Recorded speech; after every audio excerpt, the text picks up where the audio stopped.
Assalamualaikum warahmatullahi wabarakatuh. Baiklah, di sini kami dari kelompok 7 akan membahas materi yang berjudul Sumber Daya Alam. Saya Jasmaniar NPM 028, Reliana Atian Sinta NPM 036 dan Rival Dianus Prima NPM 002. Kami dari Prodi Pendidikan Sejarah dan Sosiologi angkatan 2019A, Fakultas Ilmu Sosial dan Humaniora, Kampus IKIP Budi Utomo Malang.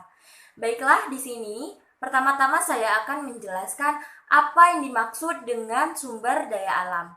Sumber daya merupakan segala sesuatu yang memiliki nilai tambah bagi manusia, sedangkan sumber daya alam merupakan segala sesuatu yang memiliki nilai tambah yang bersifat alami, tanpa perlu diadakan oleh manusia itu sendiri. Sumber daya alam juga dimaksudkan sebagai kekayaan yang dapat dimanfaatkan untuk memenuhi kebutuhan dan kesejahteraan bagi manusia.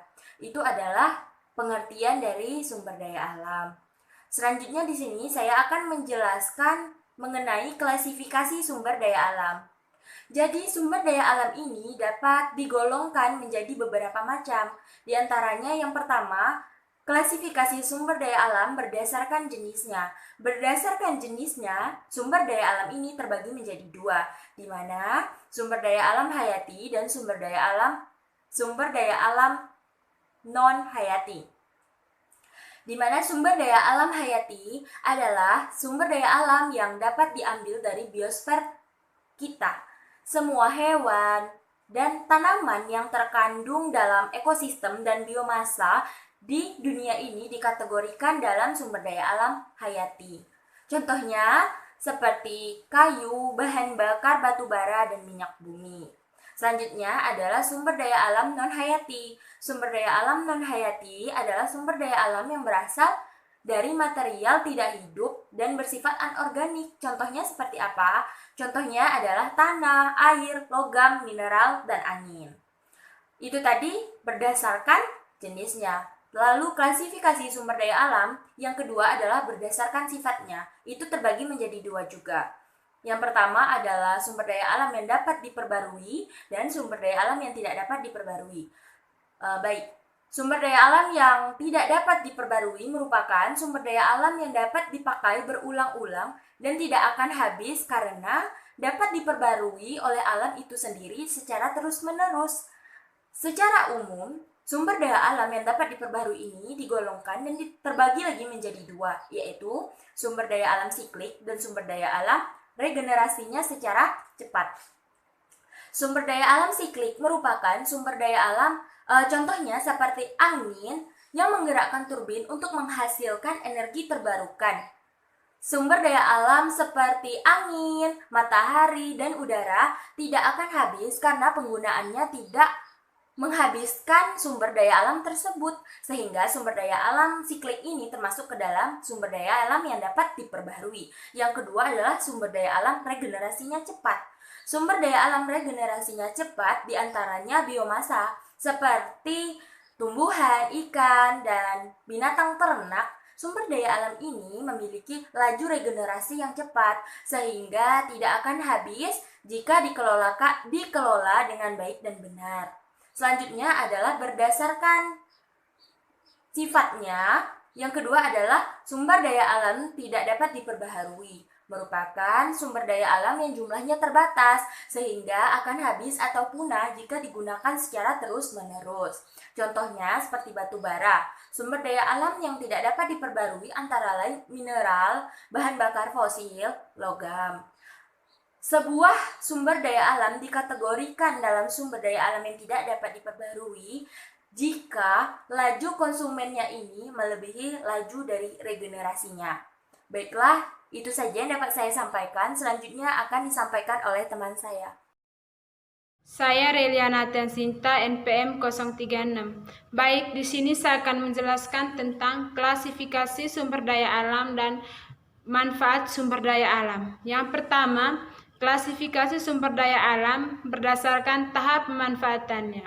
Dibagi menjadi 4 bagian, yaitu yang pertama, sumber daya alam potensial adalah Sumber daya alam yang belum dipakai namun dapat dimanfaatkan di masa depan. Contoh dari sumber daya alam potensial adalah minyak bumi yang terjebak di dalam batuan sedimen shale yang tidak dapat digunakan hingga dilakukan eksplorasi lebih lanjut. Yang kedua, sumber daya alam aktual adalah sumber daya alam yang telah disurvei, dikuantifikasi, diuji kualitasnya, dan sedang digunakan atau dieksploitasi. Yang ketiga, sumber daya alam cadangan adalah sumber daya alam yang belum digunakan namun dapat dimanfaatkan secara menguntungkan di masa depan. Yang keempat, sumber daya alam stok adalah sumber daya alam yang sudah disurvei namun belum dapat dimanfaatkan karena teknologi yang tersedia belum cukup memadai. Terus yang selanjutnya, klasifikasi sumber daya alam berdasarkan potensi.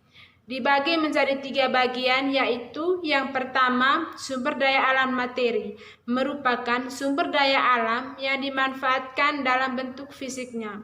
Misalnya, batu, besi, emas, kayu, serat, kapas, kaca, dan rosella. Yang kedua, sumber daya alam energi, merupakan sumber daya alam yang dimanfaatkan sebagai sumber energi, misalnya batu bara, minyak bumi, gas bumi, air terjun, sinar matahari, energi pasang surut air laut, dan kincir angin. Yang ketiga, sumber daya alam ruang, merupakan sumber daya alam yang berupa ruang atau tempat hidup, misalnya area tanah atau daratan dan angkasa. Dan yang selanjutnya, pemanfaatan sumber daya alam dibagi menjadi 4 bagian, yaitu yang pertama, sumber makanan dan obat-obatan.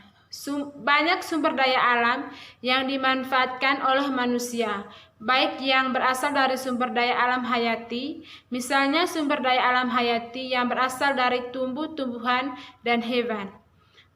Contoh sumber makanan antara lain hewan-hewan ternak seperti kambing, sapi, dan ayam, berbagai umbi-umbian contoh singkong, dan berbagai jenis biji-bijian dan sebagainya.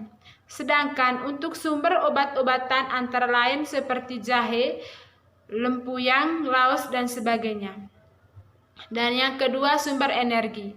Sumber energi dapat dimanfaatkan dalam kehidupan sehari-hari, misalnya untuk memasak, menjemur pakaian, penerangan, dan sebagainya. Energi yang digunakan dalam kehidupan sehari-hari berasal dari sumber energi. Dan yang ketiga, sumber devisa negara.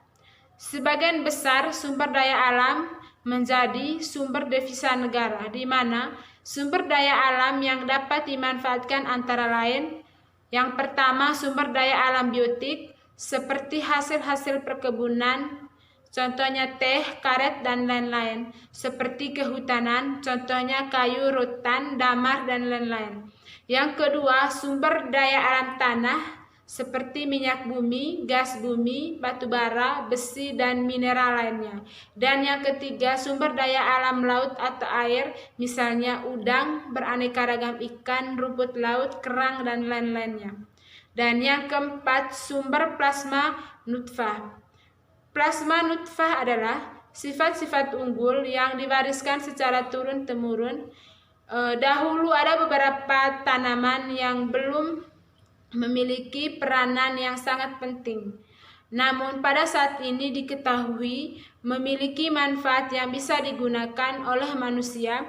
Contohnya buah pace atau mengkudu yang semula tidak dimanfaatkan, sekarang memiliki khasiat yang meningkat untuk kebugaran tubuh.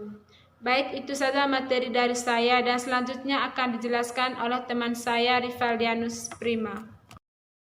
Teman-teman, perkenalkan, nama saya Rivaldianus Prima. Baik, pada kesempatan ini saya akan menjelaskan materi mengenai sumber daya alam. Konservasi sumber daya alam. Yang pertama, konservasi sumber daya alam hayati.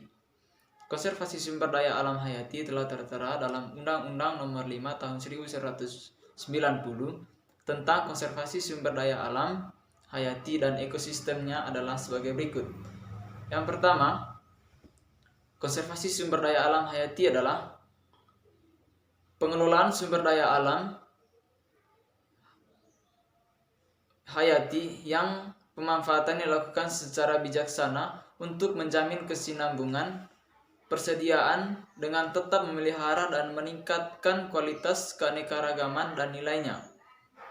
Yang berikut, sumber daya alam adalah unsur-unsur di alam yang terdiri dari sumber daya alam nabati atau tumbuhan dan sumber daya alam hewani atau satwa yang bersama dengan unsur-unsur non-hayati di sekitarnya secara keseluruhan membentuk ekosistemnya.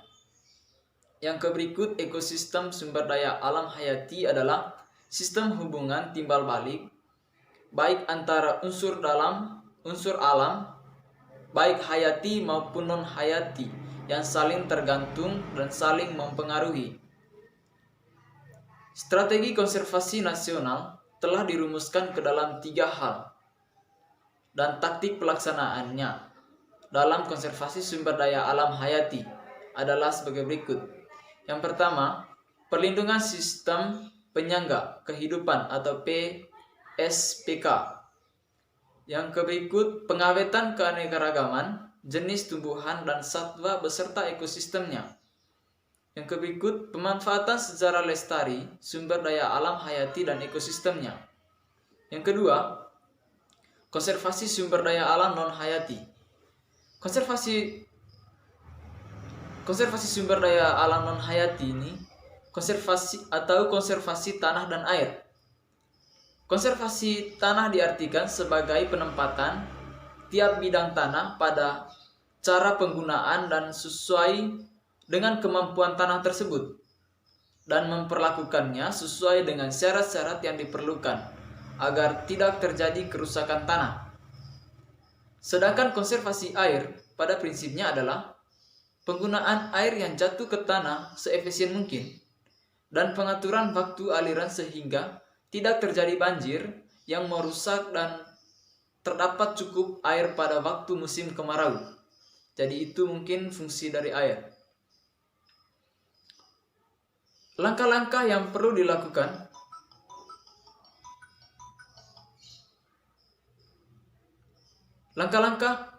perlu dilakukan dalam melakukan konservasi air antara lain sebagai berikut. Yang pertama, melindungi sumber daya alam. Cara yang tepat adalah melindungi sumber daya alam air, yaitu mengusahakan atau menjaga agar sumber air atau misal sumur jangan sampai tercemar limbah atau kotoran yang masuk ke dalam air tersebut. Yang kedua, pengawetan terhadap sumber daya alam. Pengawetan air dapat dilakukan dengan cara sebagai berikut. Yang pertama, menggunakan air secukupnya. Yang kedua, menyimpan air sebanyak-banyaknya, atau menyimpan di sini bukan berarti membuat banyak bak penampung air, tetapi melakukan penyimpanan air di dalam tanah. Caranya adalah menyediakan tanaman di setiap rumah sehingga air hujan dapat terserap ke dalam tanah. Yang berikut, pemanfaatan secara lestari. Oke teman-teman, mungkin itu saja yang dapat kami sampaikan. Semoga apa yang kami sampaikan dapat bermanfaat bagi kita semua. Sekian dan terima kasih.